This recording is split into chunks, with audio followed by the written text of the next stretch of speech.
আমি আপনাকে প্রথম থেকে বলি এটাকে ইংলিশে কিভাবে বলবেন। এটার ইংলিশটা হচ্ছে let me tell you from the beginning. এরপর নিঃসন্দেহে আপনি ঠিক কথা বলেছেন। এটার ইংলিশ হচ্ছে undoubtedly you have said the right things. Or you can say, অথবা আপনি এটি বলতে পারেন, of course you are saying right.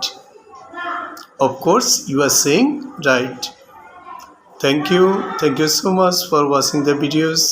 Stay well and be safe. Bye bye.